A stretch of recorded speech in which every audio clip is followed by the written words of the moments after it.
Nice and kind, leading cobalt ice. He's a blue, cute, and deadly little guy. Seeing through the fog, old gods he's slayed. Go7, Go7, Go7, Go7. Go7, Go7, Go7, Go7. Go7, king of the game. I believe in you, that's what he'll say. Nice and kind, leading cobalt ice. He's a blue, cute, and deadly little guy. Seeing through the fog, old gods he's slayed. Go7, Go7, Go7, Go7. Go7, Go7, Go7, Go7. Go7, king of the game. I believe in you, that's what he'll say. Nice and kind, leading cobalt ice. He's a blue, cute, and deadly little guy. Seeing through the fog, old gods he's slayed. Go7, Go7, Go7, Go7. Go7, Go7, Go7, Go7. Go7, king of the game. I believe in you, that's what he'll say. Nice and kind, leading cobalt ice. He's a blue, cute, and deadly little guy. Seeing through the fog, old gods he's slayed. Go7, Go7, Go7, Go7. Go7, Go7, Go7, Go7. Hello, hello, hello. Welcome to our... Oh, let's put on that bow tie. Welcome to a very late stream. It was supposed to happen, or start about half an hour ago. And it was also supposed to be yesterday. So, you know. No worries, no worries. Sometimes this happens. But we'll still get... I'll power through and get our 2 hours of plays in. We even have 2 new submitters. Paragon. Where's OliverCromwell is up first. Max versus Olaf on Inland Viking. No. Oh, I do know this map. I think. No, I don't. I thought I did. I recognize like the way this water was going through the middle. And remembering like some lander shenanigans. But this map doesn't even have ports? No, it does. Here and here. In the center. The double comm map. With pre-deployed, pre-owned double properties on these islands. Airports way back here. Well, clearly you want to make it to your the other player's island to take away their pre-owned properties for a huge income swing. So I think that does make it better for for Olaf. Because when he uses his global damage, it can both slow down the transports that might try and get over there, but also it can injure the infantry trying to capture and just slow down all that stuff. The center has a lot of mountains too. Definitely a lot of possibility in terms of indirects. And this isn't even high. This isn't even high income or high funds. This is just regular funds.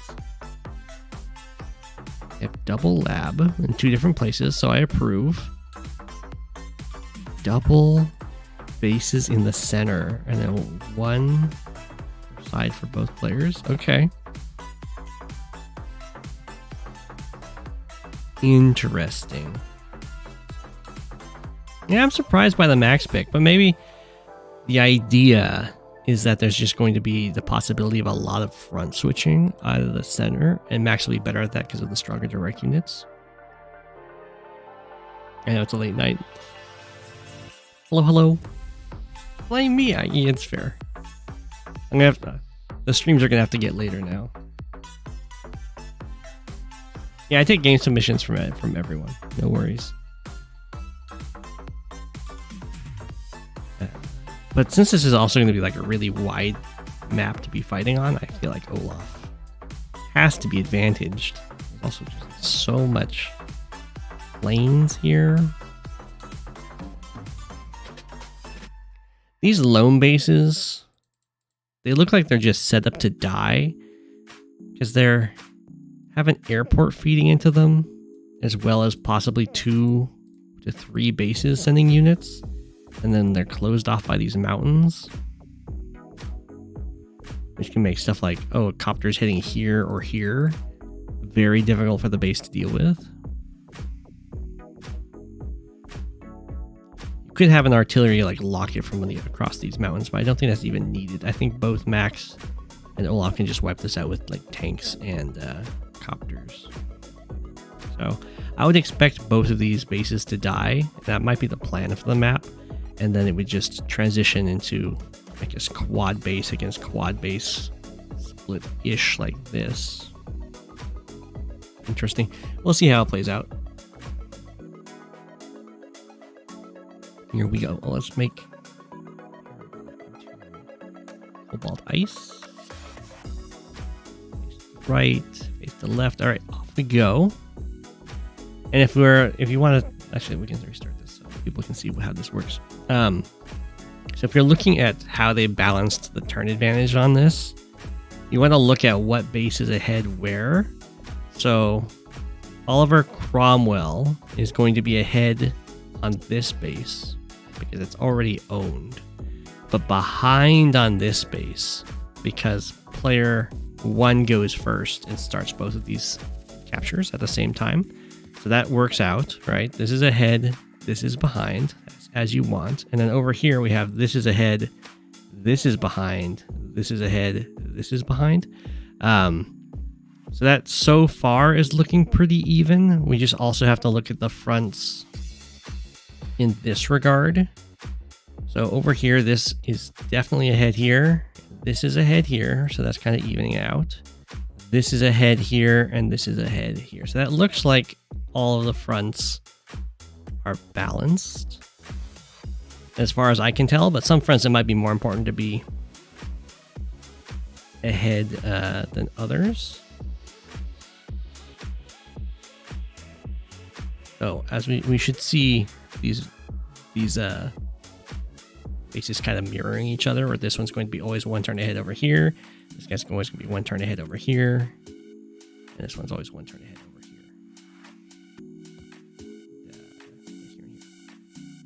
So far that seems to be checking out. You can even see that they're doing the exact same movements to make it very obvious that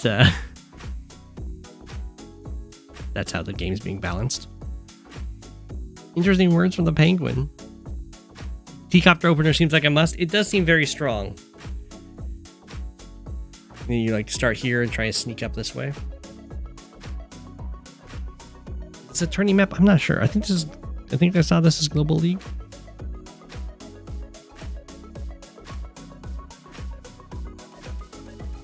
Okay, moving out a bunch of infantry. We did have a tank first out of Max, and we get to see that Olaf decides to match tank for tank. So not going to go with a transport copter. Because this is quad base, to get a transport copter here would require a base skip from Max. I think it would be worth it, and Max agrees, deciding to skip on this base.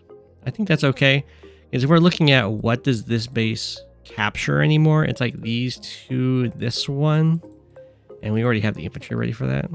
So if you're going to base skip, ideally you don't base skip, but if you're going to, then that would be probably the one to do with that. Now this T-copter play is not like unstoppable because of this pipe seam. All OliverCromwell has to do is like lock off this area, and then the T-copter will not be able to sneak by. We get a nice. Oh, actually, never mind. I was gonna say it's a nice boost to get a property, but that actually is reachable. Just okay. This tank. Oh, whoa! I didn't even realize how this is so windy. This tank can't reach. Oh, interesting. So this is something that OliverCromwell could have done.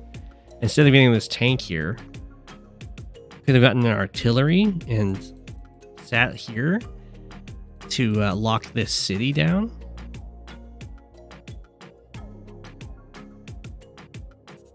Unfortunately, that is not what happened. It would have been something that OliverCromwell would have had to think of earlier on and just like send an earlier infantry to get this city capture, and then the artillery follows it up, sits here and just locks this city down for the rest of the game. Just fly over the infantry, easy peasy.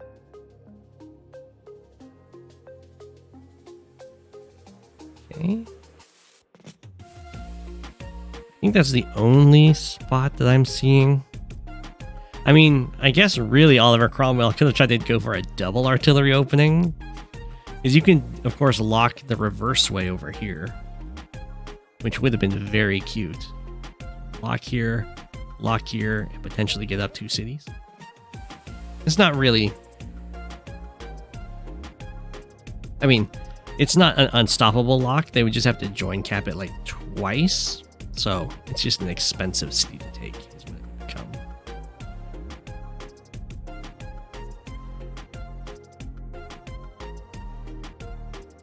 Okay, Max is sending the T-copter up here. It does have a safer journey to pick guys up and unload over here. It's a lot harder to block off. In theory, you could try and set up some sort of strike that would break through infantry, and then the T-copter makes it to one of these tiles and is home free. Tank, this is always nice. The tank on by is able to protect the infantry that are capturing. This tank, however, oh, okay, we do have these tanks chained together. So OliverCromwell could hit this tank first, but this one can come back and defend. This tank isn't quite in range to follow.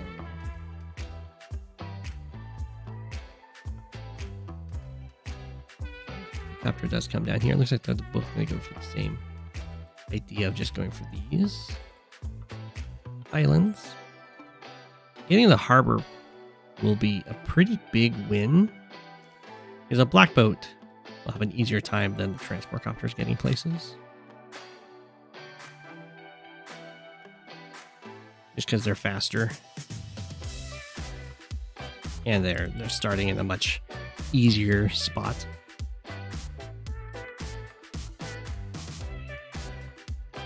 Is it worth the sack a tank to take the tile to force the T-copter through? It would be. If, personally, I would say it's worth... If your tank one-shots the infantry and your T-copter gets through here, then, like early on, then that would definitely be worth it, because you take 2 cities away from your opponent, end up capturing 4 and a comm tower. You think Olaf had that opportunity? When? On this turn? Now the infantry's 1 tile off. Yeah. If this infantry was here, 1, 2, 3, 4, 5, 6, which it unfortunately was not able to do, then I would agree that you'd have the tank come in, smack, and then the infantry would smack clear, and then you hop in, go for the run. Oh, you're saying do it over 2 turns? You hit here, they smack you. I think they just join. I don't know how they stop you. They'd have to interrupt one of their captures, but I think they could. Over 2 turns, I think it takes 2. Fly over the friendly tank. You're saying tank goes here, hits the infantry.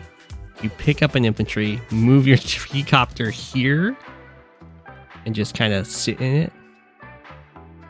And I think that worked, because it can only hit you from 2 sides with the infantry, and they won't kill you. 2, 3, 4, 5, 6. Drop. I mean, yeah, that's a great play. I did not see that, and that would be really good. You lose a tank. I mean, you get such an advantage over here. Okay.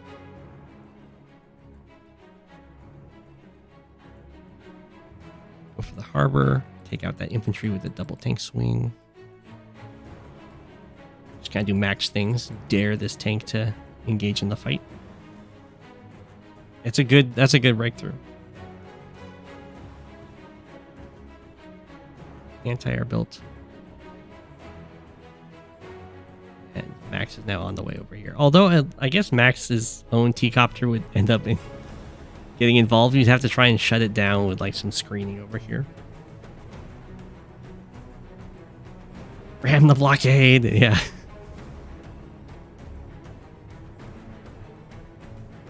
Okay. Some fighting. I'm going to go for the strike over here. I don't think this is really that worth it. 1, 2, 3, 4, 5, 6. Because this forest makes it so your tank doesn't actually cover. And Max will just kind of kill your tank. That's a much better first strike. Oh man, these forests are really messing up Olaf. Actually, I actually don't think this is that great of a first strike anymore. I think with the anti-air helping out, this tank just gets taken out. Is that right? This infantry moves somewhere. Anti-air hits from the city. And you can go infantry strike, tank strike, probably kill this. And this tank doesn't even cover. Next is the comm tower. Beat up this poor tank. Gonna go for the triple swing on this tank. Back with the tank first. I think, I mean, that's fine. I think the anti-air first probably works out better. I'm not sure. If the tank had attacked, nah, it's better to attack first. Yeah, this is fine. This is fine. I think I still would prefer the anti-air attack first.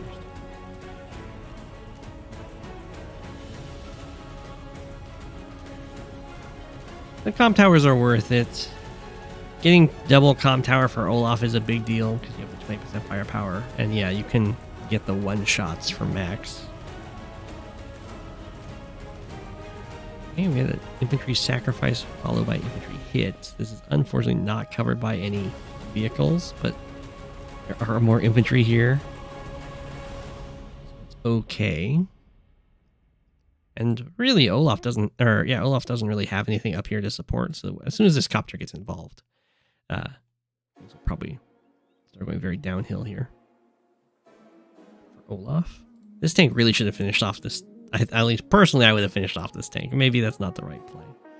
It might be a fog play to finish off the tank rather than let it get away with 2 health.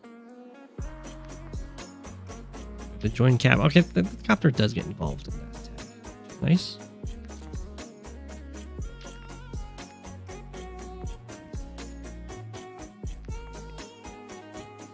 Anti-air shows up. It's out of range for now.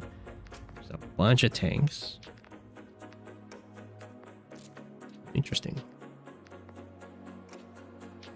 This isn't too healthy to stop if the copter wanted to fight. 3 could attack here. Except we're gonna go up here. I do like threatening this city, but 1, 2, 3, 4, 5, 6. Okay, never mind. That's great because the anti-air doesn't actually reach next turn. This is actually a pretty scary threat. And another T-copter down here. All right. Over here, have a 9 health anti-air. Goes for the interrupt. Interesting that tank moved up here. Now the tanks 1, 2, 3. Okay, never mind. This one does reach here. I would still sit here. If they hit you, you get to heal up, and then you have all these other units to come in and take out their attacking tank. I think that's fine. But maybe you wouldn't want to do that just because there is always the risk of Olaf getting too much charge. So I think these little scraps are always going to be beneficial for Max. Copters are made of paper. Yeah, infantry do about a third of a T-copter without a comm tower. Sammy with a comm tower, I think, can 2-shot your T-copters, which can be bad. Call me Penguin God. I'm just king of the penguins. Hey, Shadow.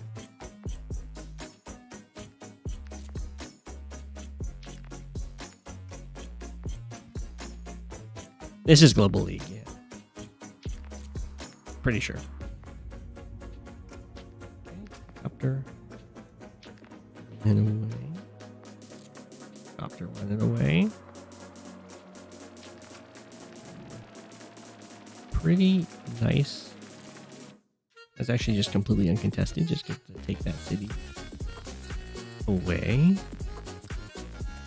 Kind of starting to pile up on the tanks here. No artillery at all is really odd to me because there's definitely some heavy terrain going on. You could... Oh, okay, there we go. Now we have an artillery and we can lock this city. Paragon did make it to this one. And it looks like Paragon also stopped Oliver from making it to this one. So we're going to start having a very large advantage for Max here. And we have a whole comm tower and potentially 2 cities. And if Paragon just builds a BlackBoat, then this will be very takeable. I think the T-Copter's dreaming a dream over here. At least it's going to lock down some units to block its access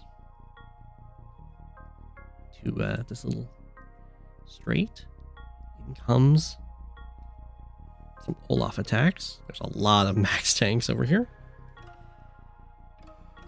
Ooh. That is... I like the anti-air being over here to like pin in the copter, but it's... You gotta play around the max having +1 movement, because this is now kind of devastating. An anti-air has to be built, because otherwise the copter smacks here, and then this copter smacks this tank.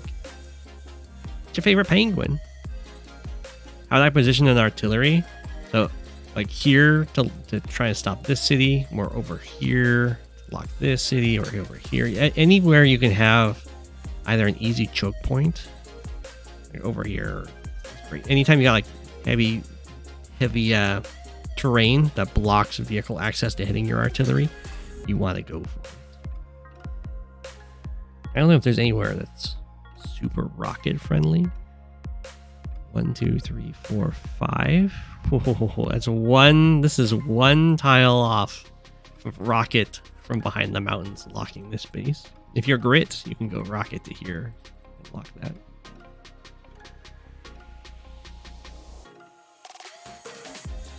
Very weird to have units kind of move away from this fight after charging forward.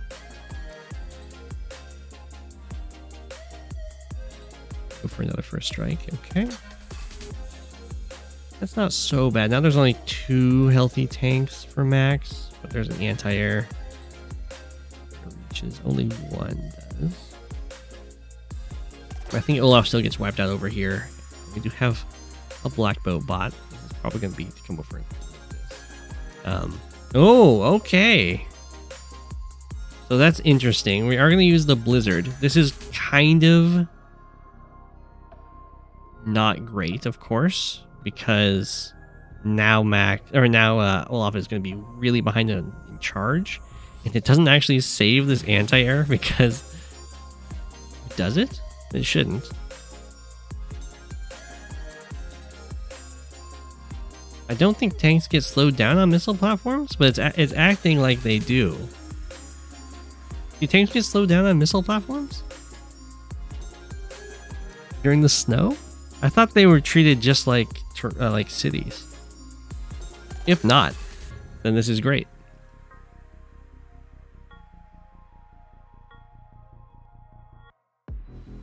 I don't know, right? You would think I would know. I know that shoals, roads, and cities are all good. I think this is a bug. I think missile platforms you also skate over, which means 1, 2, 3, 4, 5, 6 with the power 7. You still get the one-shot the anti-air. The copter can only move 3 though, so it doesn't get to hit this tank. I guess it would be able to use to finish off this anti-air. That's still pretty good. All of these tanks, 1, 2, 3, 4, 5, 6, 7. Let's see, anti-air. I think you still use the max power, and you can even get some relatively free charge off on Olaf. It does force the power, but I don't. I don't think the blizzard does enough to stop Max from hitting you. Or hitting him in this case. It stops this copter from hitting anything but the anti-air. I think most other things can still reach their targets. Unless this silo does actually stop him. I think Max is not even going to use the power here.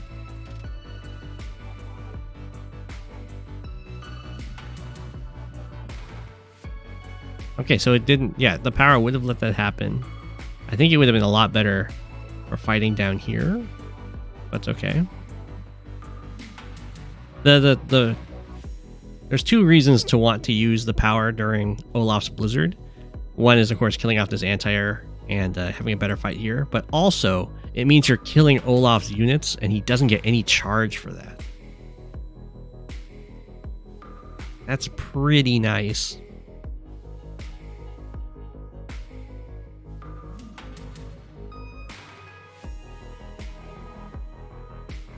But instead, Olaf's gonna get a bunch of charge. Ooh, okay, we're gonna go down here with the BlackBoat. I thought it might try and like contest up here.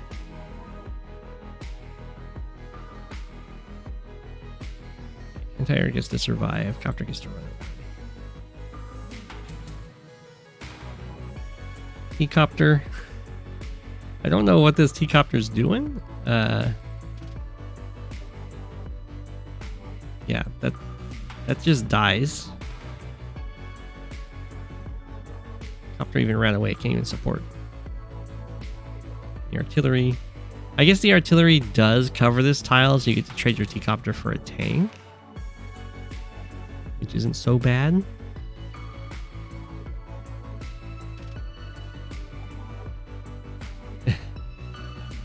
You're lazy? No worries, subby. How do you become a mod? Basically, when the bots come spamming, which we haven't seen a bot in a long time, but when the bots come spamming, I start modding people to take care of the bots. I wish I was immune to snow. The max tank might one-shot the T-copter. It is at 6 health. Ooh, that was not... Okay, so Max goes in with the copter swing on the anti-air in order to get the charge for a super. That is not necessary. This copter's really far from home. Maybe it's seeing it as there isn't another way through.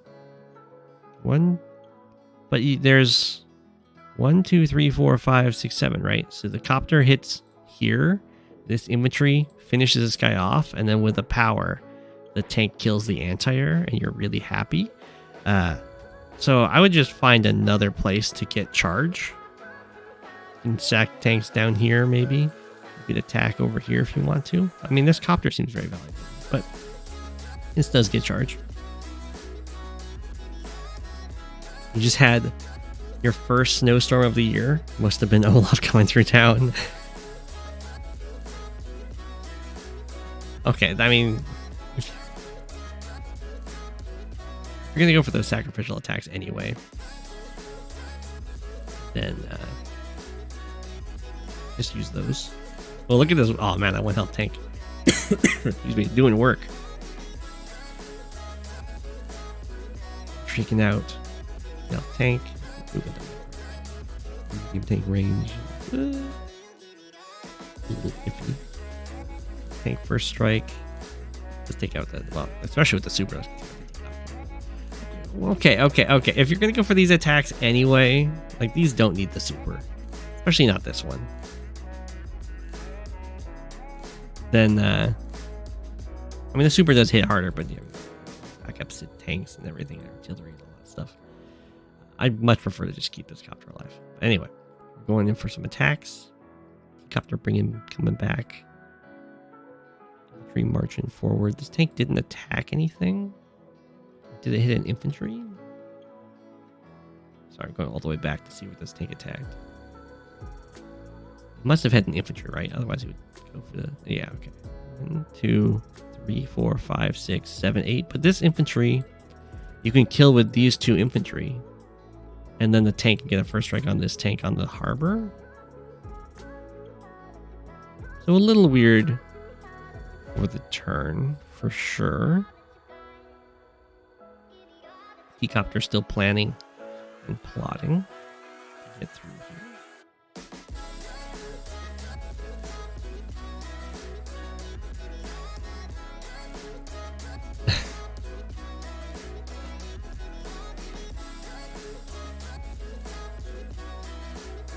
Subby, do you want to? I mean, I trust you, Subby. I can make you.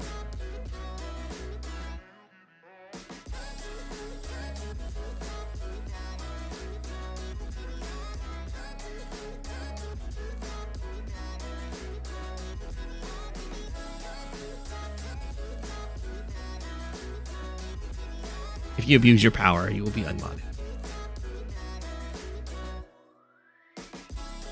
This true. Being a mod also lets you add links in the chat. Mad with power.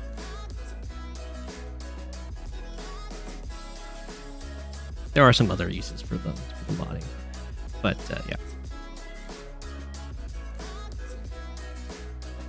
it was an alright attack. Okay. So yeah, all this fighting has to happen near Olaf's base, which is of course nice for Olaf.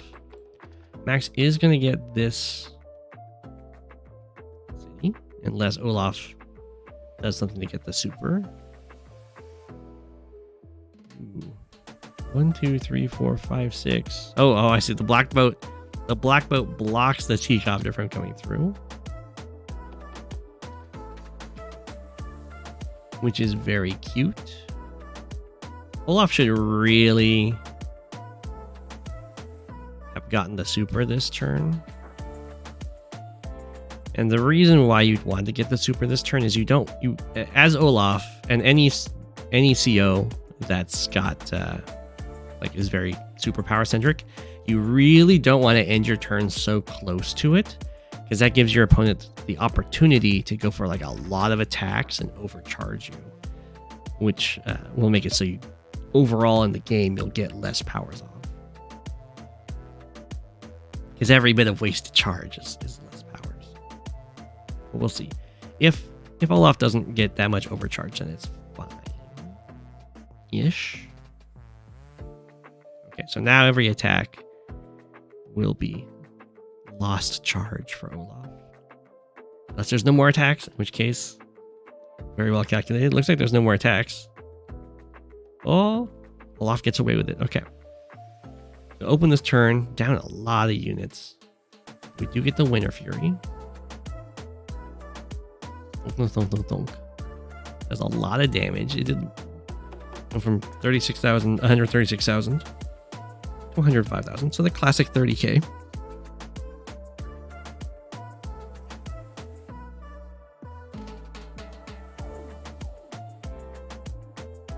Oh, the poor BlackBoat, one tile off. Little attacks. This is a pretty scary max force to start attacking into. I guess there's only a few healthy-ish vehicles, just a lot of infantry and 2 transport copters. Probably shouldn't join these 2 units together unless you really need to have an 8 health tank, because this is like a nice blocker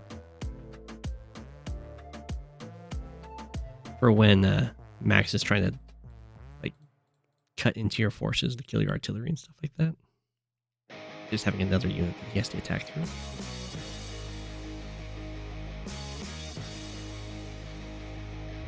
Unfortunately, if the snowstorm had happened earlier when this was trying to go for the comm tower capture, delaying that would be of course nice, but it would also delay the next city too. I guess it wouldn't be that big, but still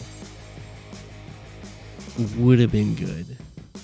Now when this finishes capturing the city, it gets to heal back up to full on the following turn for repair, so it's not the end of the world for Max. Tank did dive in. Got some nice tank backup and a copter coming through. Nice blockers. anti-air is really far away from any possible air from Olaf, but there's always infantry for it to attack. You have the double drop off. It's a little...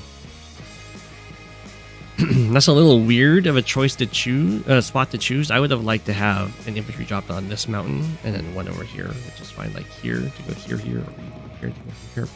But the idea is you have one guy going for this city, one goes for the comm tower, which then chains into this city. Now it's a little awkward. It takes 2 turns to walk over here, or you like capture over here, and it still takes 2 turns to get here. I don't know. It's a little awkward, but it's okay. There goes for some smacks. I think hits this tank. Ooh. Picking on these poor infantry. Looks like this capture is going to go through. The medium tanks for Olaf here are looking nice. Usually the way that Max likes to play is to match the tech level of the opponent. So we do have one medium tank that Max has brought out, but both fronts don't have it. There is one copter over here that can be kind of a deterrent. They hit decently. Another medium tank. I do like the artillery.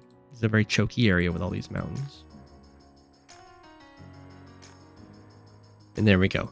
This is one of the weaknesses of these very like locked in bases. You just kind of stand next to them. And this, as long as all of these other supporting units are dealt with, like so, now it's like, what does this base do? If the medium tank stays here to kill this, it base skips here, and all it did is kill a 2 health tank. Its other option is to like wrap around this way rather slowly and then just build another unit, and you just never get to take this guy out, and you're just completely locked off from this side until you have like an artillery go here. But you don't really want to build an artillery here because of the full health. Yeah, full health-ish tank smacks you. So some of the weaknesses of these locked-in city or bases taking advantage of.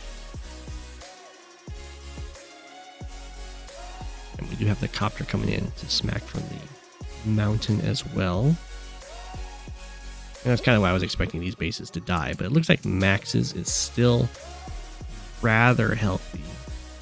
Olaf's is a bit in danger, for sure. Okay. I do like this copter being over here. 2, 3, 4, 5, 6, 7, 8. There's no way that that Max is going to get the super for this to hit. And now this copter can harass the infantry up here and deny this final capture. As long as it can be spared for the task. There we go. To bring the artillery over here is very difficult for Max to break through this after just using a power.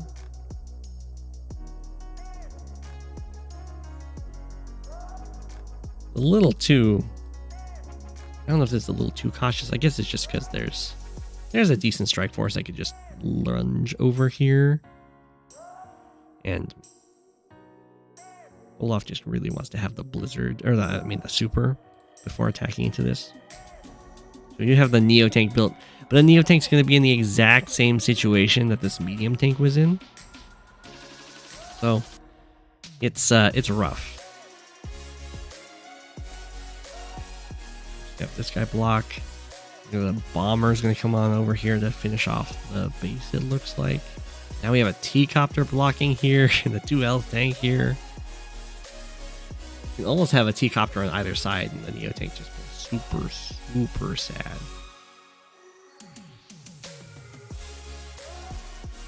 That's how vulnerable bases are when they have heavy terrain over them. Looks like the bomber killed the pipe seam. You need to be cautious with bombers against Olaf in particular, because normally bombers move 7, which is faster than anti-airs, but when it snows, bombers move 3, and suddenly they can't escape anti-airs chasing them down. It's just something to keep in mind. So the Neo tank goes for a strike there. It's not going to be killable at this point, but it can just be blocked off by some transfer copters while we wait for the bomber to show up.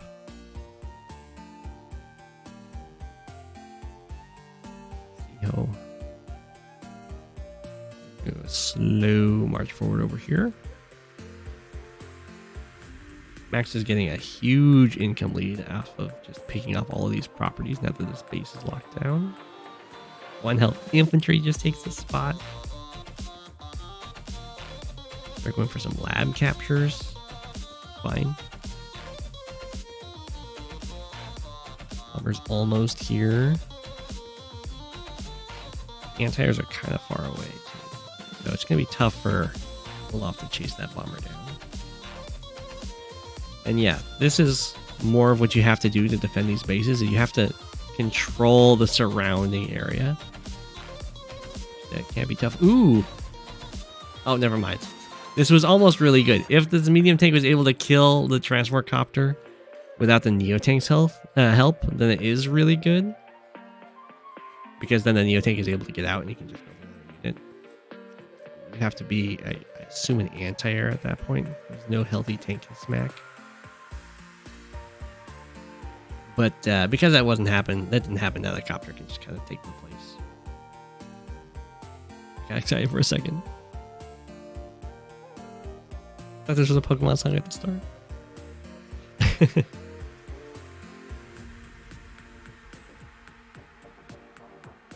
Yeah, looks like Olaf is not going to be able to have reinforcements reach up here in time. In which case, you would just try and go all in on the other base. Try to trade.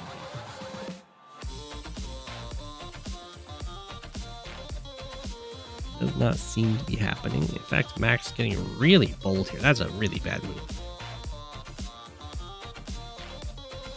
Did this kill something? No. Okay, well, definitely don't move there as Max. For one, you need to basically just keep the space alive and you'll win the game. And two, that's moving this into medium tank range when there's an Olaf super about to hit.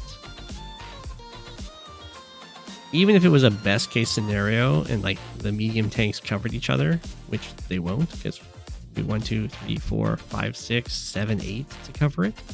If you trade a medium tank for a medium tank on a base that's trying to stay alive, that's a negative trade. You want to have that medium tank alive to be a nice blocker and just like one-shot tanks all day. We have to use around it, at least from this side.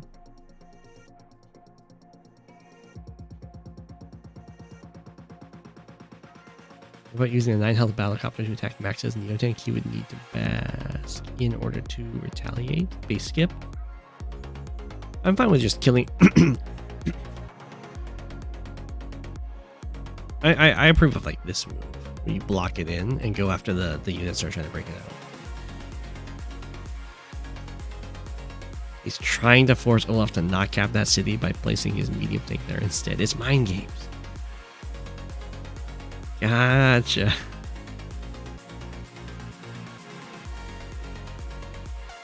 Okay, Neotank striketh.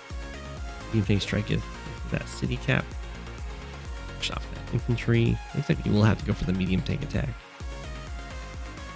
Whoa.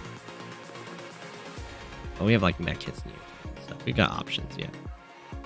The Winter Fury.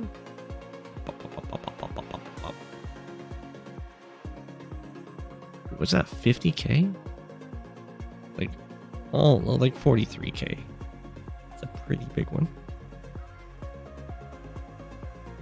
Some more mechs marching out here. Okay.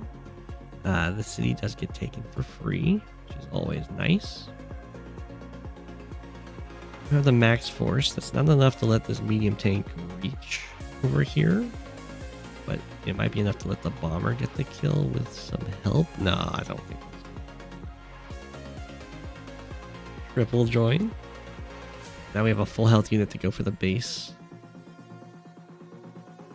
Unfortunately, okay, we have to move these tanks over here. Otherwise, we're just going to have an anti-air built. And they'll be very embarrassing. For Max. Max just needs to not forget that Olaf can delete the Neotank. Okay, there we go. That will probably be. Okay. I'm not quite sure why Max used the power there. Olaf could still delete the Neo tank. We would have to join stuff together. Really, the only thing you build is a mega tank at this point. I don't think there's enough stuff to join to reach that amount of money.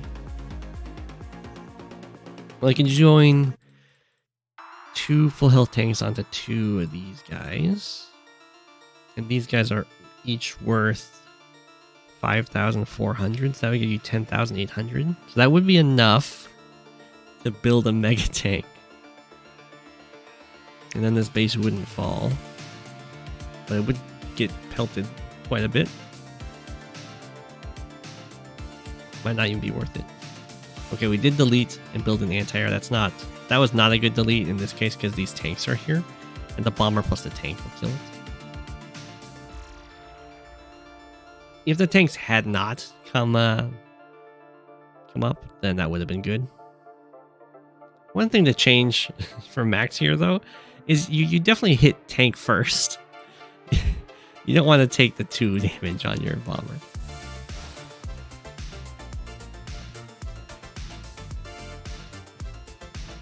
Okay. Now Olaf, super dead in the top. Assuming Max is at least a little chill over here, this base should stay alive. Looks like we're just going to spam out the medium tanks. And then, yeah, Olaf just resigns. The supers were really strong, but not killing this base in exchange for this base just completely doomed them. So very well done by Max to take this base out in just like one fell swoop. GG.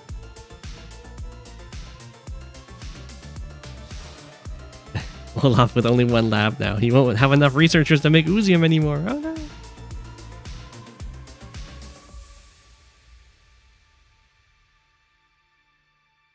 Next we have akiyoshi versus Sadberry. And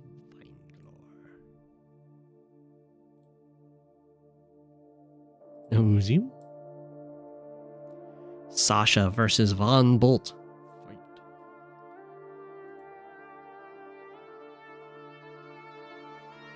Comet. Ice. We've seen a few matches on here, but we've only ever seen Max mirrors, I think. Bumble is allowed on this map. We get the question marks. Let's check here. This is Global League Standard Tier 1. Finished on January 3rd. So Von Bolt is indeed allowed. At least in Global League. The Von Bolt will be pretty good. Because there's a lot of little fights happening. And there's also some very quick infantry stare-offs you can have, and Von Bolt has very good infantry due to that +10/+10 stats. Sasha will have a lot more money because you end up getting quite a few properties on this map. You have man, but Sasha does miss out on being able to 2-hit KO Von Bolt's stuff. Von Bolt will have no such qualms with Sasha, so this will definitely be a tough match. It will come down to how effectively can Von Bolt bully Sasha, / Sasha being able to leverage that income advantage. I would expect an artillery gets built here to deny all of these properties from Von Bolt, and really can do the same over here. We're not going to see any artillery, looks like. We're just going to try and go for the captures. That's a little more dangerous for Sasha because you don't want to get into a tank fight against Von Bolt. Oops, I missed this. I missed an attack down here. What happened? Oh, okay. The infantry doesn't go for any captures. It wants to go and try and hit Sasha infantry. I'm kind of fine with that. The tank does cover it, and now it does kind of force Sasha into a tank fight. The infantry doesn't even die. Yeah, actually, I like that a lot. Now Sadberry just kind of hits this tank and stops this comm tower capture. And then suddenly Sasha's caught in a tank fight. Doesn't even have enough money next turn to build a medium tank. Without, I mean, this tank will die though. It's totally okay for Bolt. There's no money, not enough money to do a medium tank without base skipping. This tank, well, okay. This tank does have the opportunity to interrupt this capture for free, which is nice. Not all bad for Sasha there. I think just down here is looking nice. For Von Bolt. Interesting. So I decided to just go back and heal with this tank. I think this is a mistake because now Von Bolt kills this tank for free. Right? Because this tank can just one-shot a 5 health tank, no problem, on a city. And while this tank looks like it's covering here, it's also the only tank covering here, and this is about to get hit by this tank and this tank. So instead, what I would do as Sasha is just... It's kind of annoying, but you have to like hit the tank into this tank and then have this one finish it off. Even then, it's not great. I think Von Bolt's just got you good there. Maybe building a copter on another turn would be better. Okay, decide to use the 3 health infantry, 3 health tank to smack here. I don't think that's actually needed. I would prefer to either go and heal up on the HQ or to just hit this tank, because this infantry that just finished this capture is just going to interrupt this anyway next turn. I do agree with interrupting the Sasha's capture of this comm tower, because right now Von Bolt's got 20% attack, 10% defense, and Sasha has 0/0 for bonuses, which is not great. And now this corner is like under huge threat and needs to build a medium tank yesterday, or I guess it could get away with a copter probably.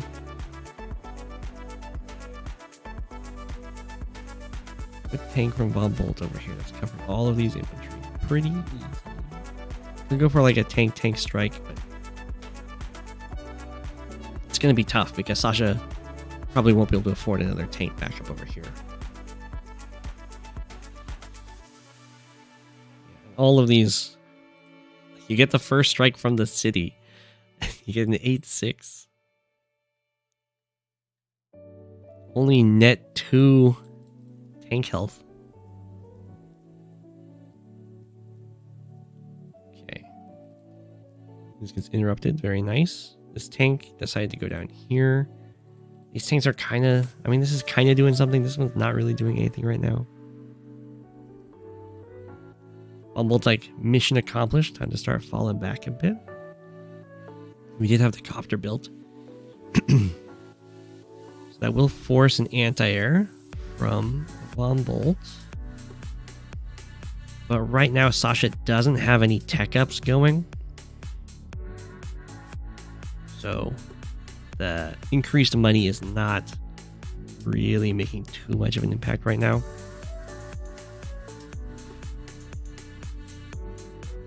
The 6/7 trade. This does make it so at least hitting this tank is kind of okay.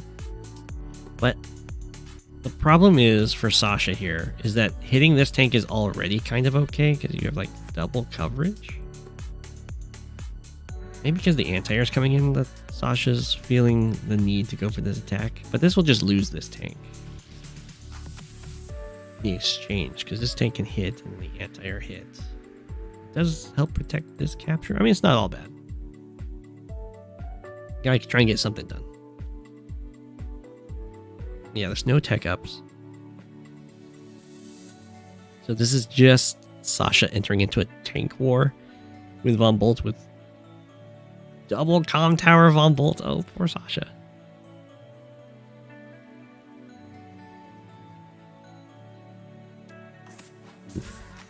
Here, as Von Bolt, you don't even hit this tank with your anti-air. You stop this capture, and then you have your 1 health tank hit it.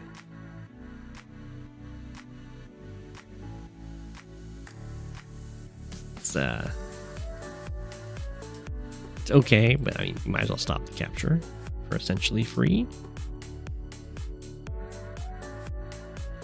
Sasha is ahead by 3 properties right now, which is good. That's a lot of money. We start seeing that. I was actually surprised that Sasha's ahead by 3 properties. I guess it's just because of these ones that Von Bolt delayed getting by going for the aggressive action.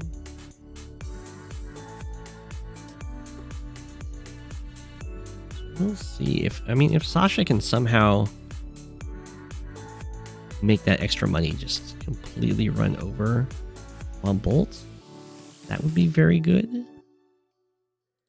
I'm skeptical. We'll see. Stats do their thing.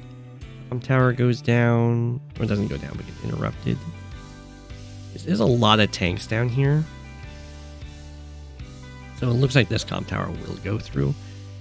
If Von Bolt really wants to, could deny it. Or at least interrupt it. It might even be worth it because there's no healthy infantry around, but the reinforcements are a little lacking. Looks like Von Bolt's going to let the comm tower go. Still no artillery from either player to try and control these areas. Okay, comm tower's under threat. Ooh, we have a attack by Sasha here. Okay, it's not enough to protect this copter, but there will be a huge tank advantage for Sasha in this area. I think. Well, we can look at this. So, Sadberry is going to go smack, kill this tank, and then anti-air kills the copter, and then we'll have another tank hit down here, and then smack, maybe kill. I think it'll be fine. There'll be 2 backup tanks, 1 copter. Might be okay. We do have another tank up here that comes down. That will help a lot. I don't know though, because this base gets to smack this tank. We'll see. There's a lot of Sasha units converging. We do get the market crash. Very good. You wouldn't want Sadberry to sneak out a super there. The Neo tank is a nice tech up. That'll be tough for Von Bolt to deal with. Man, having an artillery here would be so useful. I'm becoming an owl. I know my voice.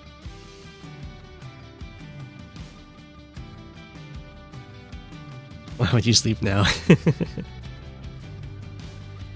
You think this is the turn?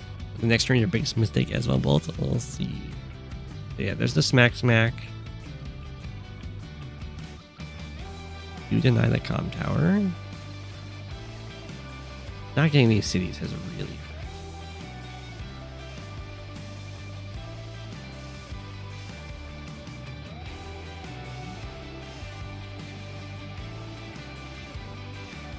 Whoa.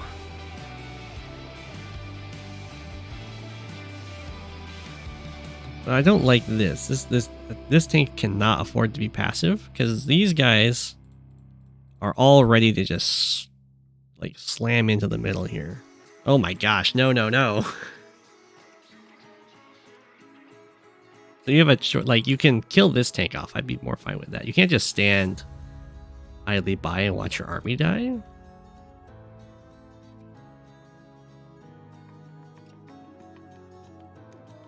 Especially not when you're moving towards the Neo tank. Top tower getting captured. Copter no fear.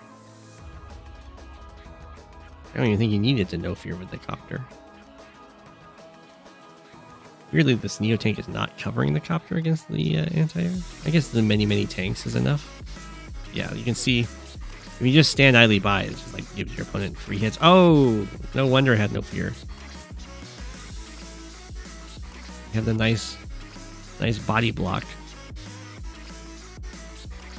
And then the market crash, and suddenly Sasha's looking amazing. Still like a little bit down in unit count, but huge control over this HQ area.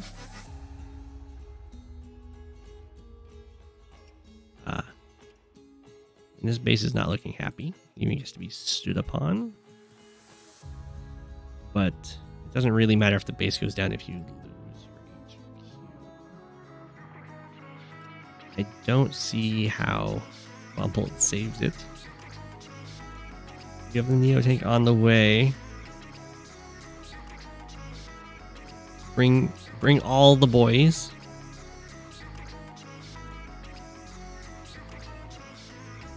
The bomber. Neo tank is able to clear the infantry. Join there, okay.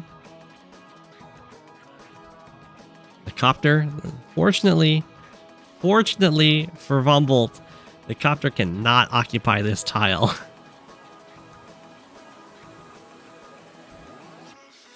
But man, this Neo tank can't reach here. It's currently still interruptible at this point. I think maybe if this infantry goes here, you can't interrupt.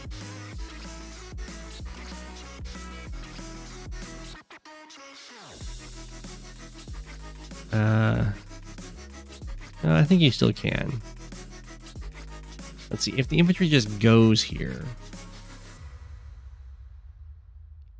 then when the Neo tank goes here to kill this tile, that forces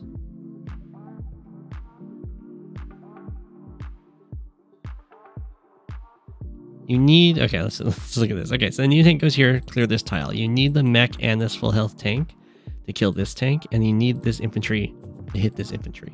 So that leaves you with a 3 health tank and a full health infantry to kill a full health Sasha infantry that's gonna have the power active. I think that's strong enough so it doesn't die, and then the HQ is just captured. That's not what happens though. So it's gonna be delayable by a turn. Give the market crash.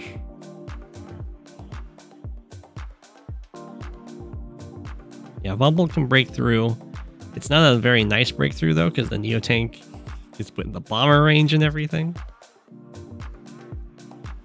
There's like a lot of stuff to join. But if it's a pretty big, you have to build an anti-air here. It sucks. If Von Bolt is able to protect the HQ, then things are looking pretty good.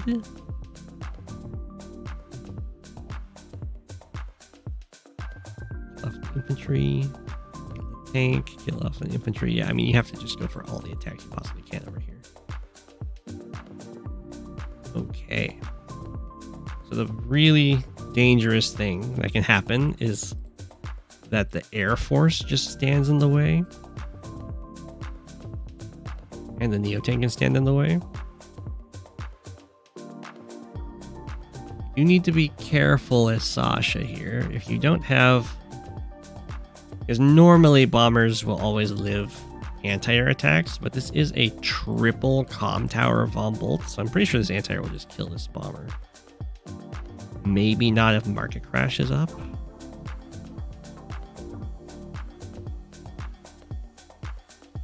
This is F4. Ooh. Okay. Okay, Sasha is gonna have market crash available. 1, 2, 3, 4, 5. So we're going to find out if the bomber dies. I don't think it does if it has the plus 10 stats.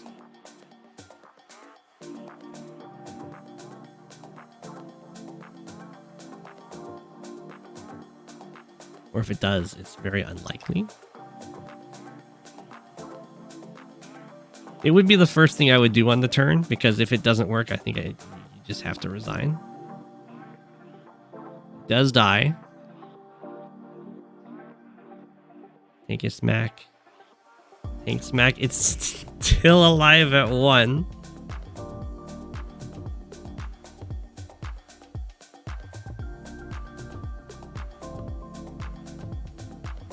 Okay. Another anti-air gets built. It can be blocked by a tank. Kind of fine. A lot of properties have swapped back over to Sadberry here. So now Sasha is super all in here. Only has a 4 health infantry to join. So has to completely get this HQ cap. Like nothing can be allowed to hit. That 7 health tank is like this tank and this tank are the current super weak points. 3 health tank is not a good blocker.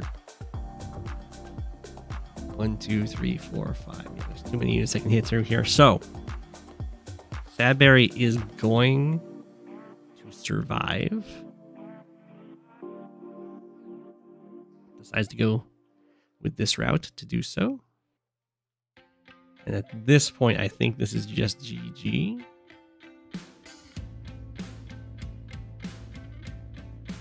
That was really close for Sasha. Sasha does have a more expensive standing army here, but down a whole base now. I would be surprised. Unfortunately, Steve tank survives, so it will heal up to 3, kill this tank, and the anti-air gets to hit the bomber. With the market crash. AC built, okay. We're gonna see how much of a roll it was. Oh my gosh. It lives this time. Sasha really wishes it lived the last time.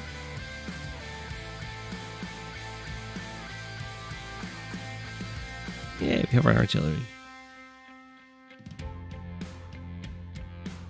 Another anti-air. Many bombers. At this point, we're having a lot of expensive fighting, so Sasha might not be able to suppress the bomb bolt super for too much longer. Tank, bomber, you think hits the artillery. Okay, that's pretty good. It's a lot of Neo tanks.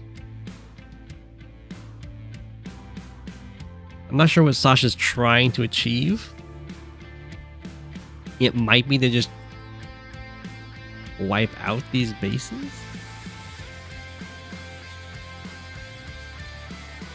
Market crash.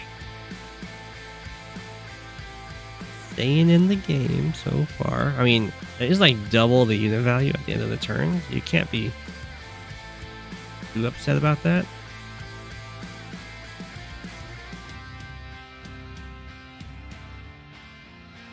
Okay. Well, there's nothing to deal with this copter, so it does just keep these bases alive pretty much no matter what.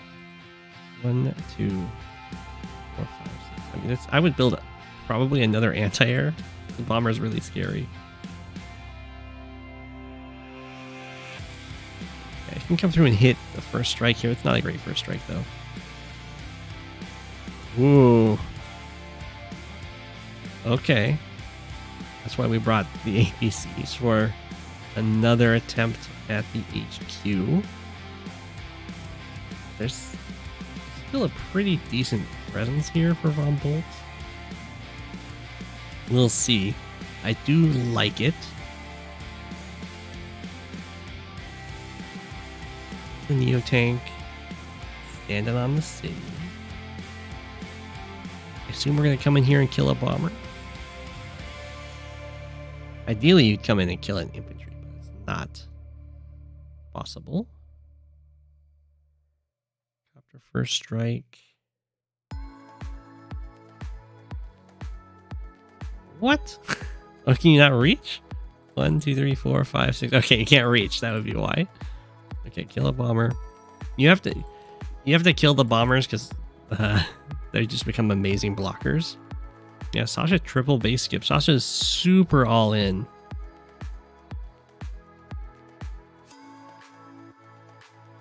Bomber comes up. The anti-air. It goes. To capture again. Sasha can't kill this with 2 Neotanks, but we do have a bomber attack. It's a Neotank, and then the Neotank stands on the city. Ooh, hoo, hoo, hoo, hoo, hoo, hoo. 1, 2, 3, 4, 5, 6. I think the tank just blocks and you're okay.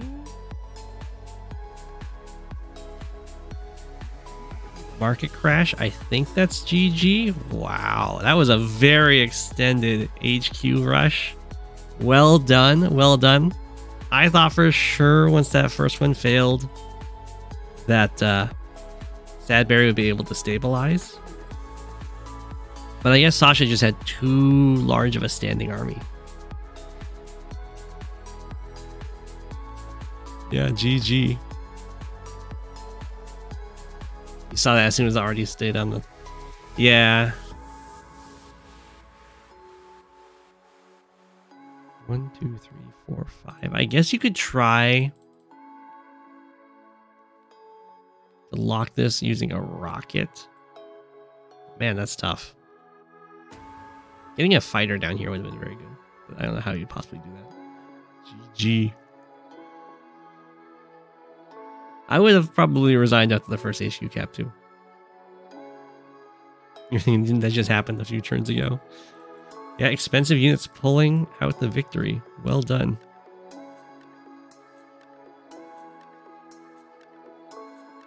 Yeah, yeah. It's all, you know, it's so much easier calls to make in retrospective. A mega would have been a lot better.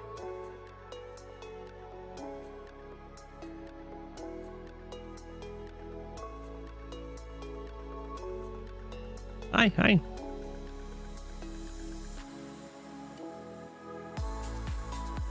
I don't think we've seen these. Earl of Lemongrab versus Hecc. BlackBoat Confrontation version 2.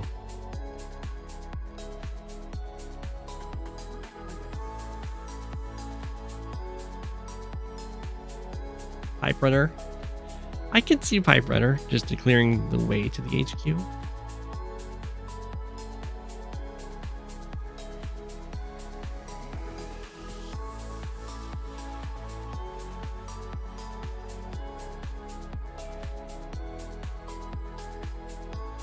Left, right. The Chad trio of Pipe Runner, Missile, and Cruiser.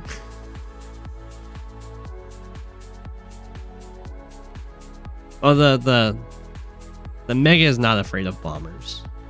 The Neo tanks are afraid of bombers. A Mega would take like maybe 3 damage from a bomber. It would definitely be worth it. The Mega can just one-shot stuff, and it won't die when it's on that city.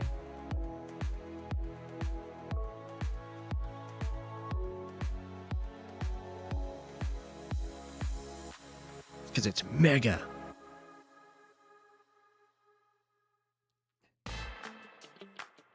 Okay. Here we go. So both Drake and Andy. This is of course a classic matchup in Fog, but both Drake and Andy are really good on these wide, big maps. Drake's really good because they tend to have a really high unit count. So when the global damage hits, it gets a lot of value. And when you're using global damage, you're hitting every like field of conflict and like all the reinforcements, and you slow them down and all that stuff. That's really good. And then Andy's really good at it because normally when you're fighting on these really extended fronts and your units get injured, it can take you a while to get or like reinforcements going back up. But for Andy, he can just kind of keep fighting on the front and just fully heal the units. And he doesn't have to deal so much with having a delay in possible reinforcements, assuming his units live. So he likes really wide maps that other COs can struggle with sustaining like conflicts on. That's kind of Andy's thing. And Drake just likes wide map because there's a lot of units to hit with double damage. Looks like Drake is going to break this pipe seam right away, where Andy is not. Instead, going for a fast T-copter. Fast T-copters are also going to be good on maps like this. It takes you or your opponent a while to mess with you. Drake T-copter has minus 20% firepower. It's true. That's true. You've heard that Fog players really dislike this map.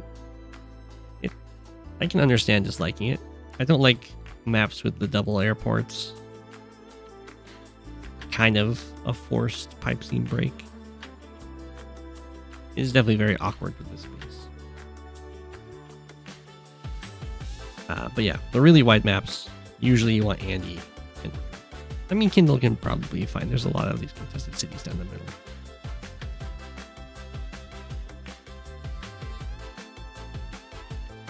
You also had the Drake versus Andy matchup on this. You went it pretty hard as Drake. Yeah, I mean,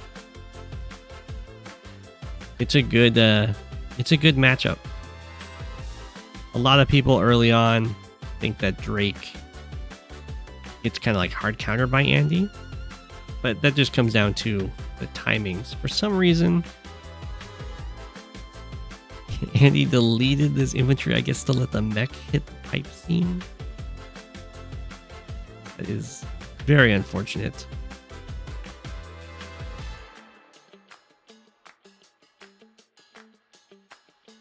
It will mean that this pipe seam will go down next turn because then we got a shot in. But rest in peace, infantry. We do you well. This guy gets taken out after being dropped off. Does give some information to Andy. Things are looking pretty good here for Drake. Andy has a little bit more of these captures going on due to having the transport copters, which is really good. But Drake's got the faster units being deployed here and also has some pickoffs already. Block goes down to 12. Fuel looks like it's going to come down here. Pick up some mechs. I haven't seen someone do that yet, but I do like it. Andy has, in my opinion, some of the best mechs in the game. Because, of course, they like getting the +1 movement. They like the extra firepower, but really, really, really like healing. Because it means that Andy mechs can take a hit, take that first strike, as long as it's only one hit from anything but anti-air, for the most part, and then get healed up and strike back.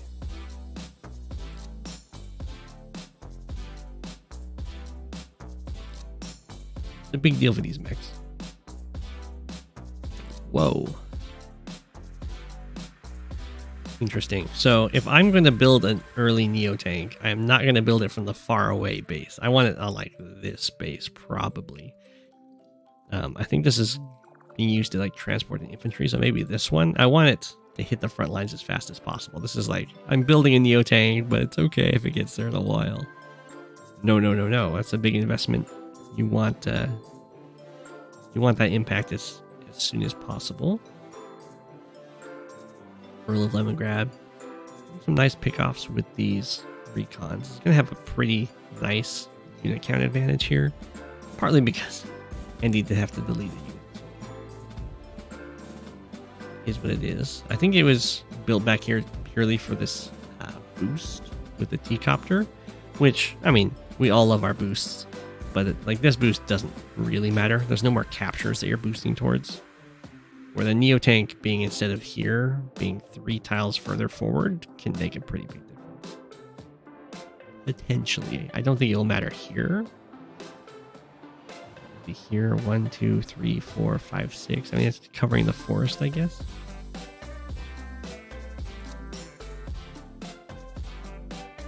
Or it would be. I don't think Drake would attack all the way down there. We do have some nice artillery being developed.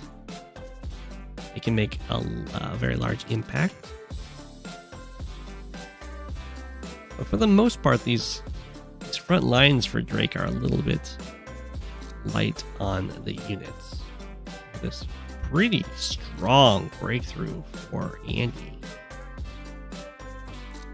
Kill the little walling units. This is more something you see in standard that can be used very effectively, but as you can see in fog, the weakness that going for these like walls generates is you don't know what you're actually walling against, so it can become kind of impossible to make sure that your walls are always holding. And then when they don't hold, you kind of get all your units gobbled up. Now this tank, oh man, this tank, it can hit from here, which is nice, but no follow-up hit. Okay, so now if the Neo tank was 3 tiles further, it was here, it'd be covering all these units. So the little delay there is starting to really hurt. But that's a really nasty blow for Drake, because as I was saying, with these really wide, big maps, there's that delay in your reinforcement. So you have to react to what's happening here. It's going to take like 3 turns for anything you build to make it over here.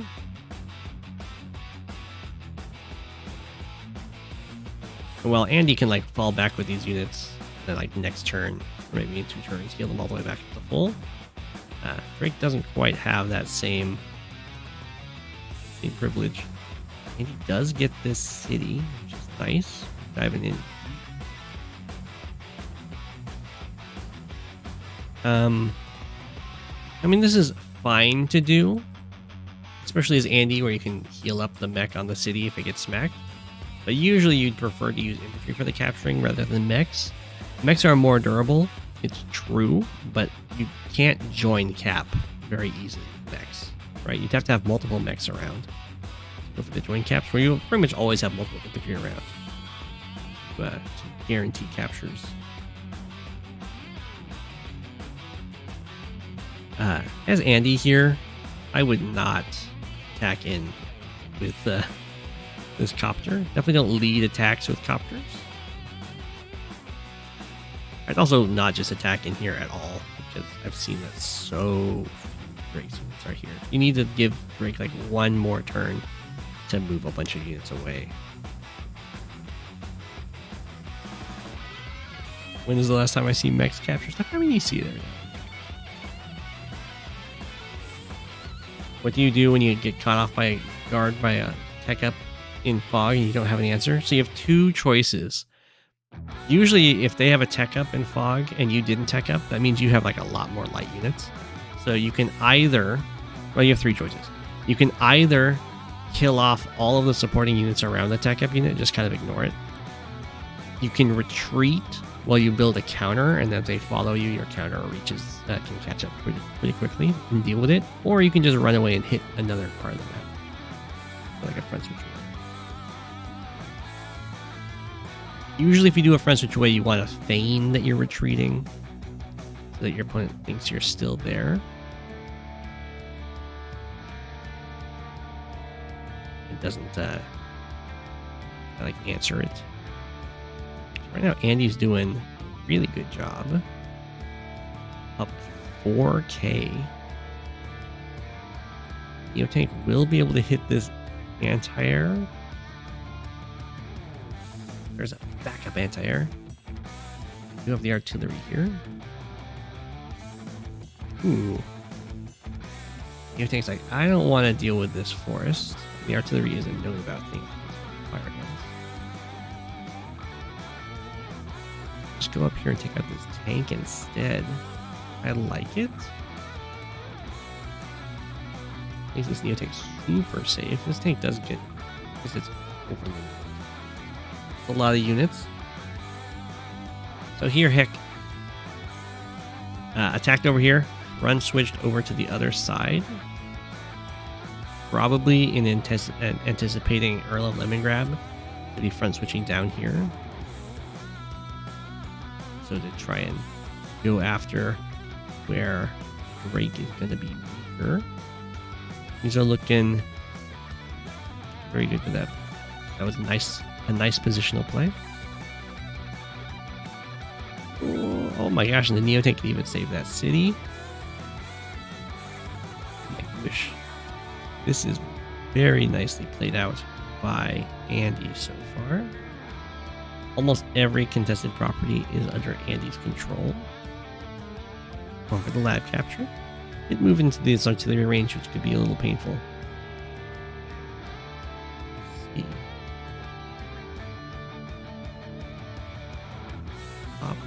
Interesting that this...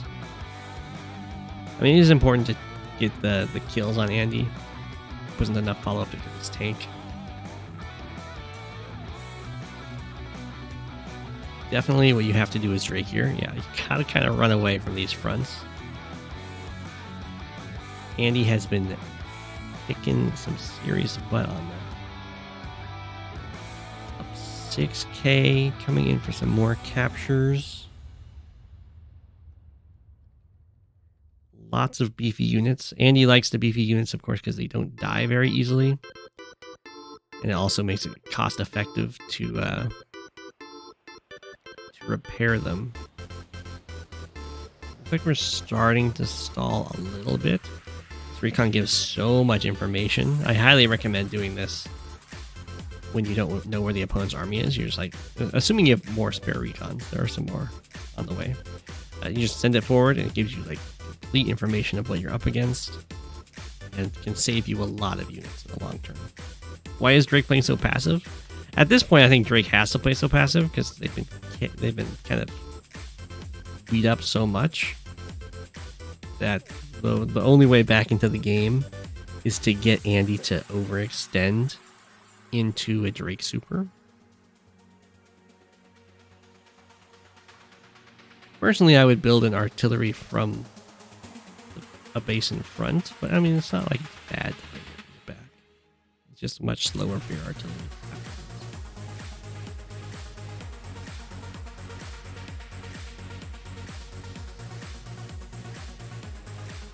So when you have, there's different ways of playing the game.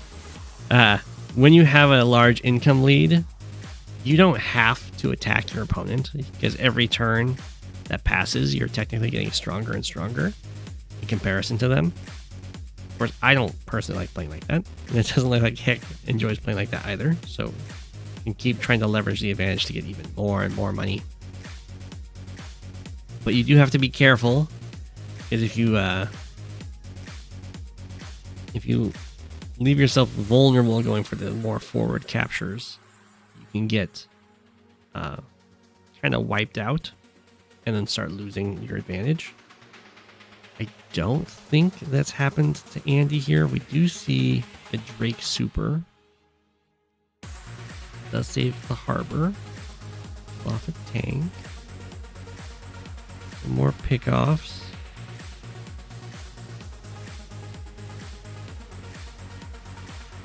I'm not even sure the Drake super was needed here. What was it used to kill?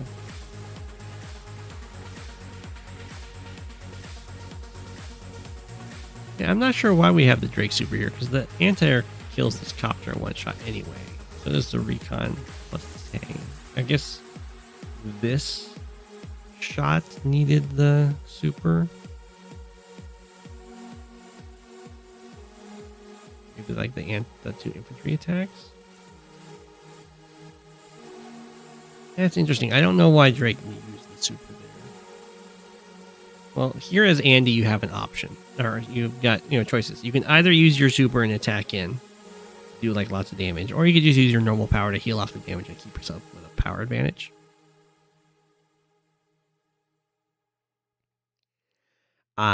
In this position, it definitely seems to me like the normal power is the way to go. Looks like we're going to use super though. Not sure why, so I'm about to find out.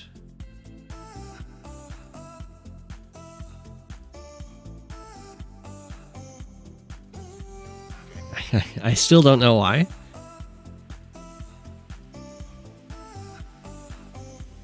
Definitely not worth it for these attacks to lose 3 extra bars of charge. Some of the healing did matter, but for the most part, it was just healing everything for 2. So in those cases, I would definitely prefer to just power. Do shell.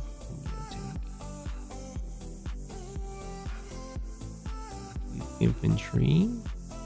We have a Drake bomber, which is a little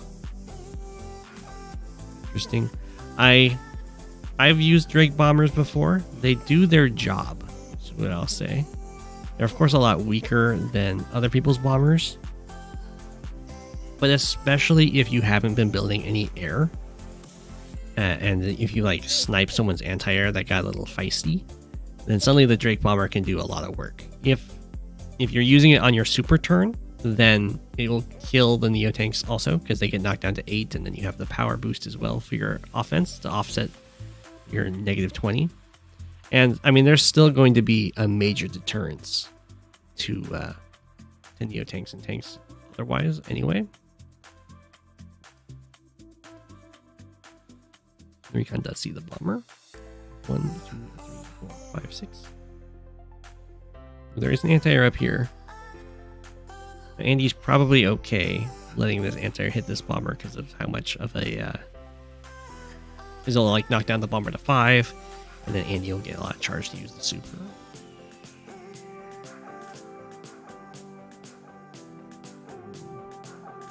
Okay, but this is definitely overextending a bit for Andy. I'm surprised Andy decided to go in after sending this recon in, seeing that there's a bomber back here. The anti-airs are still 2 turns away.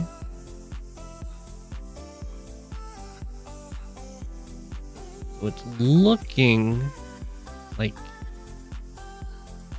Drake is starting to make a comeback due to some overextending.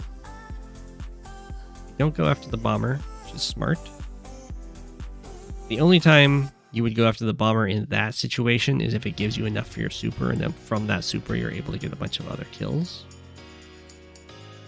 Oh, look at that. That's exactly how you have to fight against Andy. You're like, I have a bomber. I'm not gonna hit the Neo tank. I'm gonna go for the kills on the light tank so that Andy gets weaker. And then the Neo still has to run away. Very nicely done by Drake. Now Andy's way behind in unit count. Still up 6k. Staying in this fight is going to start having...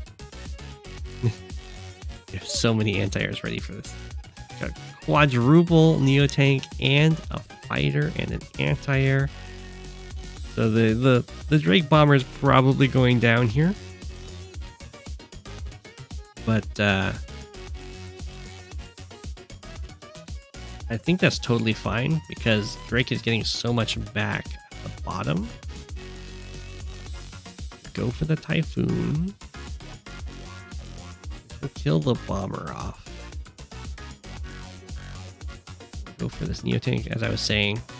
That's where the Drake bomber's a lot better than it kind of looks like, because as soon as you use the super, it does the bomber thing again. It just goes and one-shots Neo tanks. Ooh. So as I was saying, sometimes you can just kill all the support units for the Neo tanks. And then they can't do anything. So here you should probably go be a little cheeky with the transport copter. Put it like here maybe. Well, you'll see. We're gonna look at what Andy's vision is like. And as you can see, it's very difficult to get the attacks here.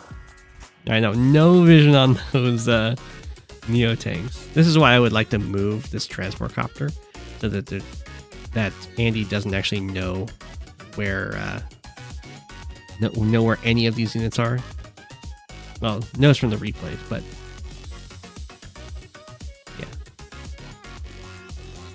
fighter does kill the bomber. Rest in peace, bomber. Did your job, and then 2 Neo tanks just have to run away. Anti-air doesn't even get to hit anything.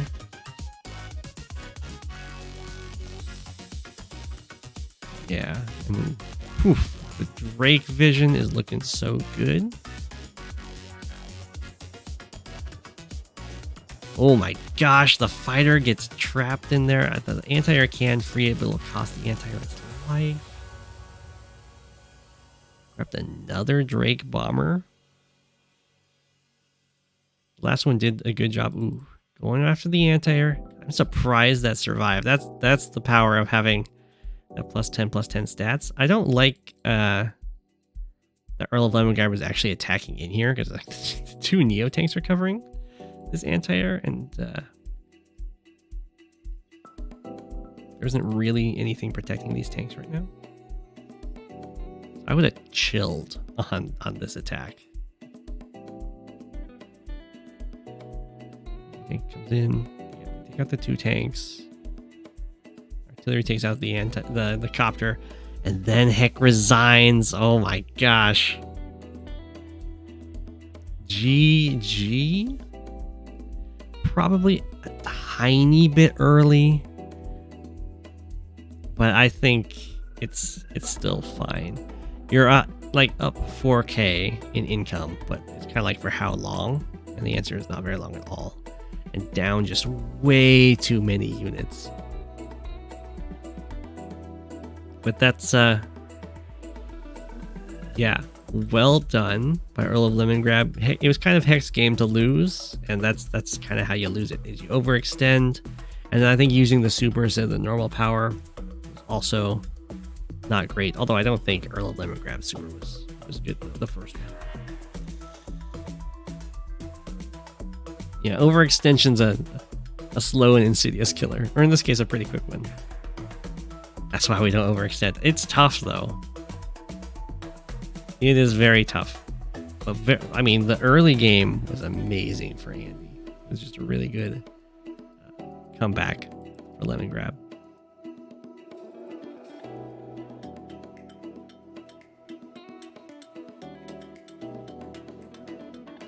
qmcd versus Old No Name Nell on Con Air. This is a Z game.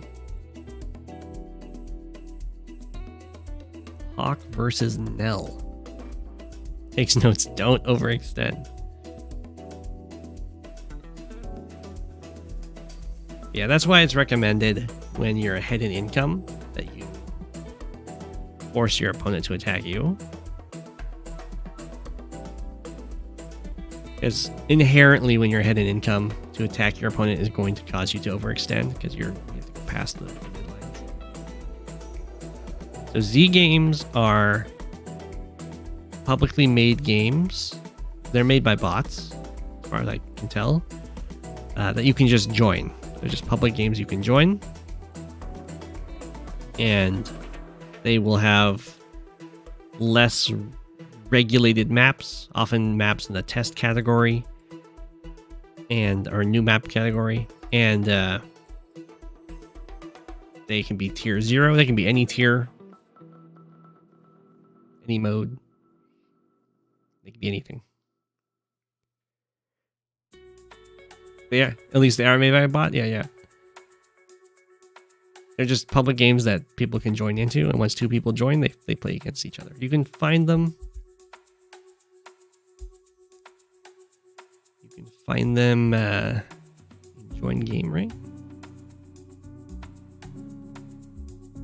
Yeah. I can show you guys. Can you guys see it?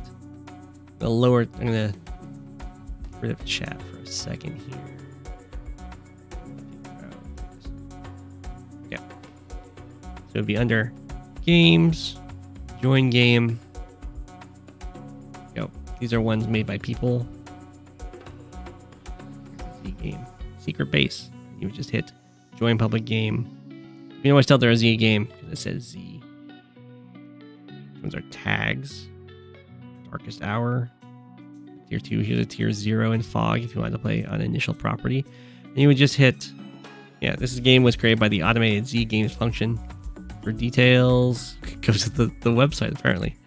You just hit join public game. I guess I'll be Orange Star. CO can be anyone. I guess I will choose these picks here. I mean, the country I think is not even then you can swap, but these are just for joining the game. You're not locked into them. So if you hit join, boom, you're in it, and you're just waiting for another person to come in, and then when you both hit ready, you'll start the match. But yeah, you can of course always change your CO and your country color. The country I chose there is just going to choose your spawn location, and as long as you are the only one here, you can always keep switching that up if you so desire. Anyway, I'm going to drop out of that before someone gets me caught in the game. That's the Z games. Have fun. They are not rated.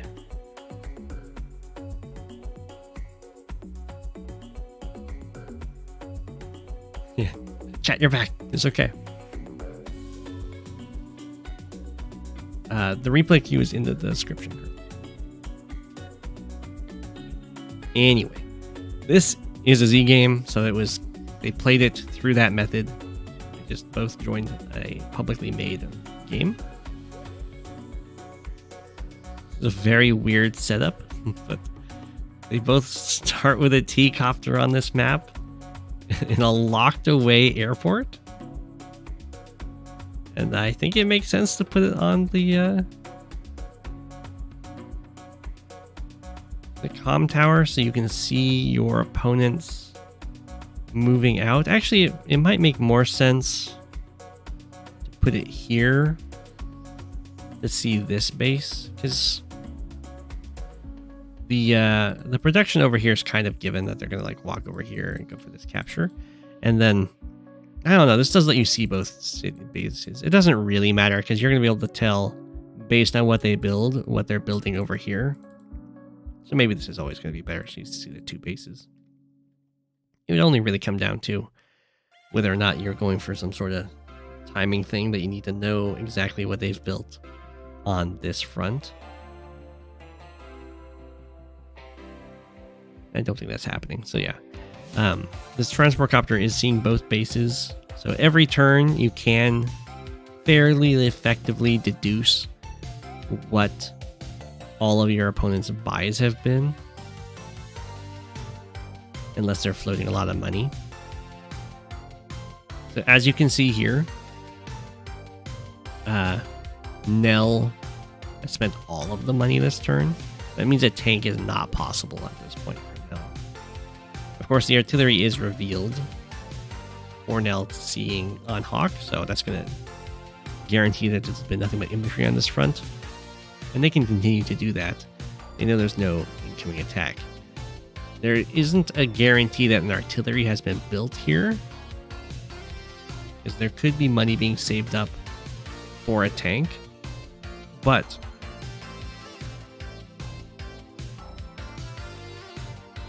oh my gosh.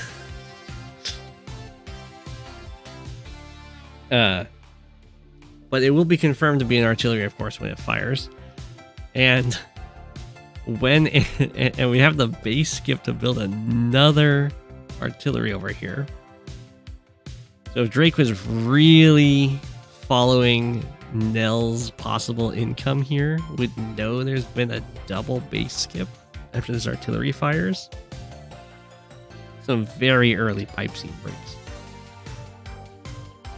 It's a late stream in so many ways because it's late in the day. I started it later than I said I was going to start it by like 30 minutes. And it's a replacement for a stream that was supposed to happen yesterday. A triple late stream.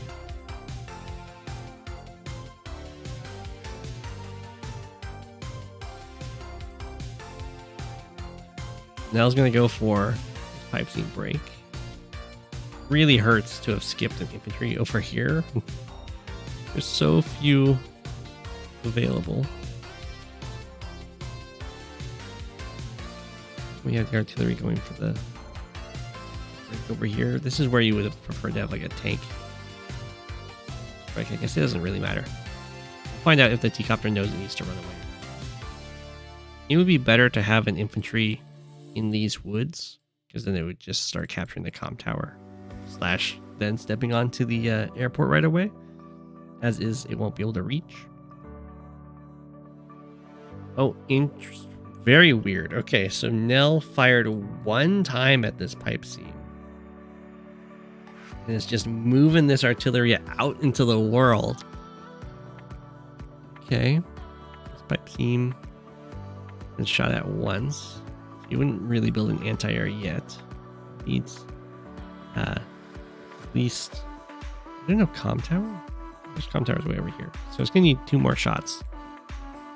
Or a tank helper to kill this. The way that your damage against the pipe seams works is that it is as if you're attacking a Neo-tank on the road, except you get absolutely no luck out of it on your damage roll. It's a set amount of damage. What is this play? What? Well, I assumed that Hawke was going to use the artillery to fire on the pipe seam so that the anti-air could then kill the T-copter. But instead the anti-air broke the pipe seam so the T-copter can be annoying and run away. Which it definitely should. Gives you more time to get like vision on the bases. And it also delays this anti-air by a lot. Like 4 turns. It has to chase you for 2 turns in here, and then it has to take 2 turns to get out. Good reason to get up early. Well, I'm glad. Good night, Hima.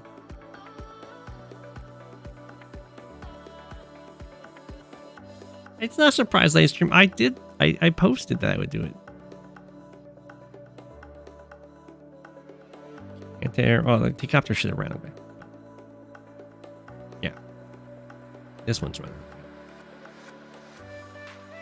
Didn't run 6, did it? 1, 2, 3, 4, 5. Why did it only run 5? I guess it's okay. It doesn't matter.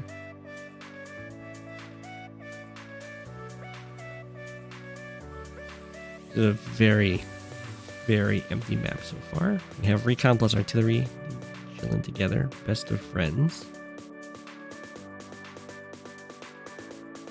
They're chasing down this poor T-copter.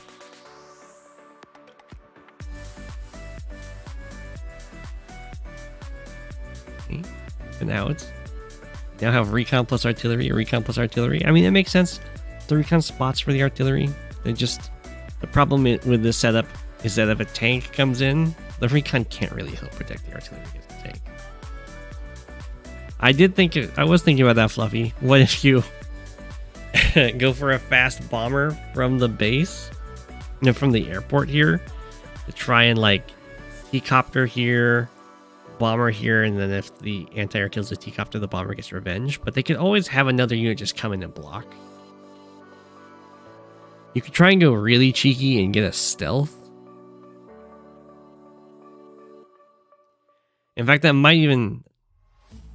I guess that's even better than really cheeky. You could just build a... As soon as you take out your opponent's airport, you just build a stealth from your own airport. Or maybe you even have to do it beforehand, and then you just hide on it. And then you just spam stealths out of the other one.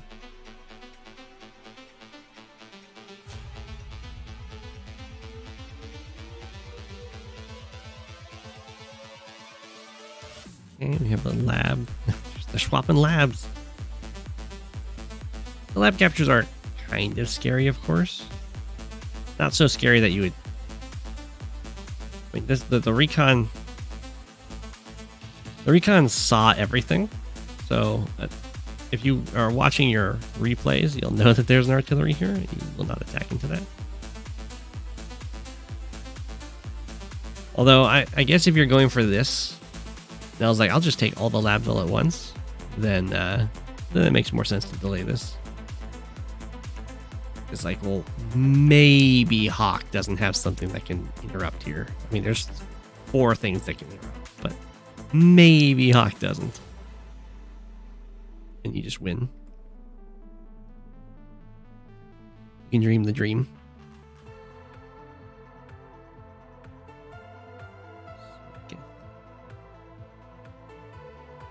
All in attack.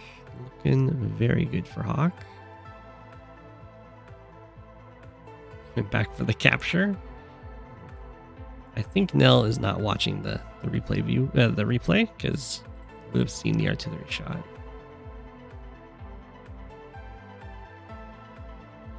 Wow. Very lucky Recon survived. I guess it doesn't have to be, there's no comm tower. So Nell just had to not like I roll it. Ooh. Copter does show up. It shows up just barely before this anti-air made it. Is this T-copter just being ignored? Just getting to scout this base? I guess because no, this does see it. Well, now the medium tank is known about.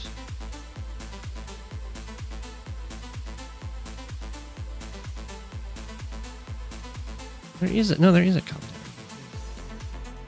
It's pre-owned by people. Ooh, okay. I mean, this is a pretty imposing attack for sure, but there's still the artillery to deny this, and all Hawke needs to do is just take one of these bit labs. But I do like this from Nell. The game has not been going the best, so just trying to close it out as fast as possible by going for the lab captures makes sense.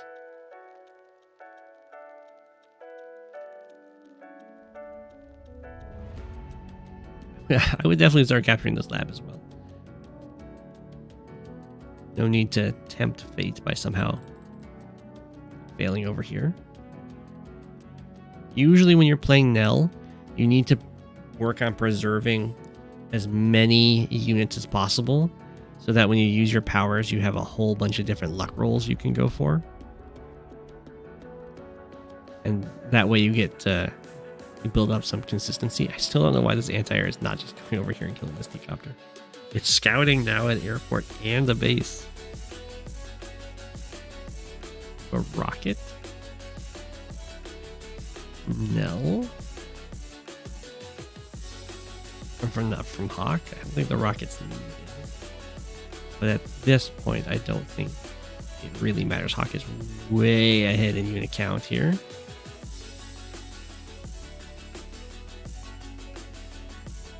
Anti-air go kill? Anti-air go kill? No? Okay.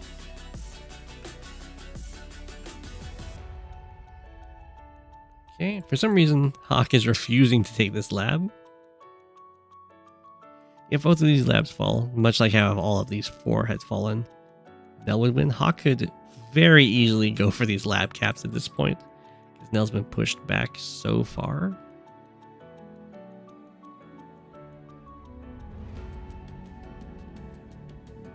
That doesn't seem to be what Hawke wants to do. I'm just going to go for a bunch of these city captures. I mean, I do like city captures myself because they help you win the game even more. But when you're like, when you're beyond where the lab is, you should definitely just take it. Okay, we have a rocket from Nell as well. A little bit of a breakthrough here. We have a Neo tank that's pretty scary. Go pop. Kind of damage the Black Storm. So when you do global damage and it's like over damaging a unit, so it does like 2 health, but this is a 1 health unit. What it does is it brings that unit all the way down to 0.0001% or whatever. So any damage that you do will kill it. So assuming you don't have like a 0 damage attack, it will be guaranteed to die. So this is guaranteed to die from these infantry attacks. Like so.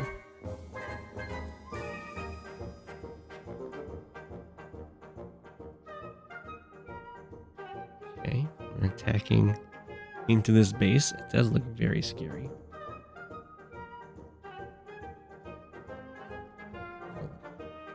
Trying to form a nice artillery line. This is more of a standard thing than a fog thing. Like I was saying in the other game, you like build a wall and you don't know what you're actually walling against in fog, because I mean the fog is disrupting your information. So it's very easy to find out that what you are walling against is too strong. And they just break through and they hit all your indirects. Kind of like what happened to this poor rocket. I'm gonna take these labs. No?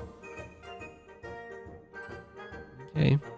Just kill off an infantry. And then Nell resigns. I mean, this base is looking super dead. That's a fine resign.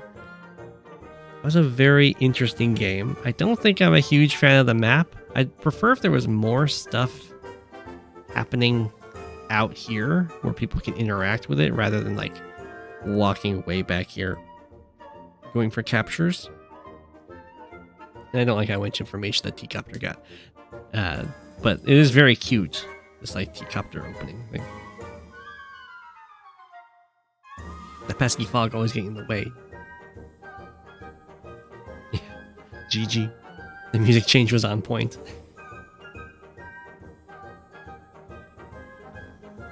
So, a few things of like the simple things of you don't want to do early game base skips. When you're breaking the pipe seams, you really want that stuff timed out so that your builds match like how far you've progressed in them, and in that and all that fun stuff. Making sure you have enough support with your units, making sure you watch the replay, which I know it's a little annoying to have to do, but it can be very important because you want to know that there's an artillery. But I definitely agree with Nell trying to go for just a very fast lab cap win because the early game had been a little bit rocky.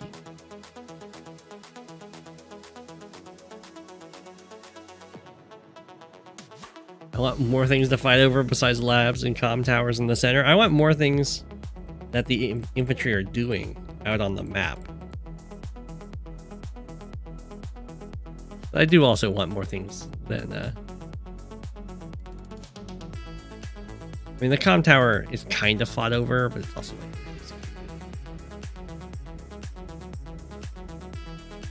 ideally what you're fighting over doesn't just immediately end the game,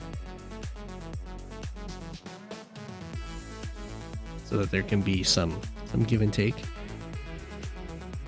But GG, it was definitely interesting. Takes notes. I hope everyone